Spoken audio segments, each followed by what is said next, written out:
እያፋ ያለችው ጊዜ አለ። ጴጥሮስ አያውቅም፣ ኢየሱስ ያውቃል። እሱ ግን ምን አይደለም።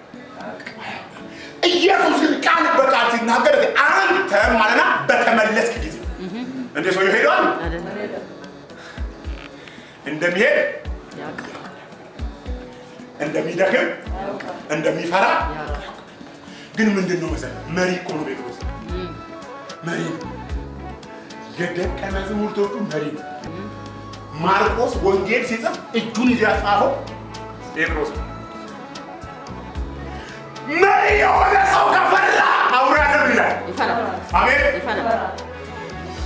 ስለዚህ አንተ ማለት ለካ ቀጥሎ የሚሄድበት ስቴፕ አለው። ጥሎ የሚሄድበት የሚሸሽበት ማርቆስ ወንጌል መጽሐፍ ምዕራፍ 14 ቁጥር 50 የፈተናው ቀን ሲመጣ ኢየሱስ የሚያዝበት ወደ መስቀል የሚሄድበት ሰዓት ሲመጣ እሱን ይዞ የሚመጡ ወታደሮች በአስቆሮቱ ይሁዳ በኩል ተመርተው የሚመጡ ሰዎች ኢየሱስን ይዞ ሲመጡ ወታደር አይተው ከቀደም ካንተ ጋር ነን አብረን እንሄዳለን በለው ሲሉ የነበሩ ደቀ መዛሙርት ጠቅላላ ፍርሃት ያዛቸው።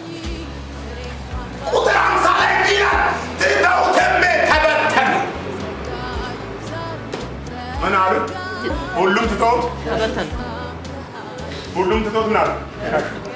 ቅድም ምን ሲሉ ነበር? ስለዚህ የሚሸሽበት ሰዓት ነበር ጴጥሮስ ማለት ኢየሱስን ትቶ ምን የሚል መልእክታል። ቀን በጨመረ ጊዜ በጨመረ እድሜ በጨመረ ቁጥር መልካም እየሆነ ሳይሆን የሚሄደው ጊዜያቱ ክፉ እየሆነ ነው የሚሄደው። ክፉ በሆኑ ጊዜያቶች ውስጥ ግን አጠንክሮ የሚያራምዳችሁ አንድ አካል ነገ መልካም ይሆናል። አይሆንም። ይኸው መልካም አይደለም። ቀጣይ መልካም አይደለም። ሳምንቱ መልካም አይደለም። ጊዜያቶቹ ወደ እግዚአብሔር መምጫ እየቀረቡ በሄዱ ቁጥር እየከፋ ነው የሚሄደው ዘመን። ጊዜ እየከፋ ነው የሚሄደው። ነገ እየከፋ ነው የሚሄደው።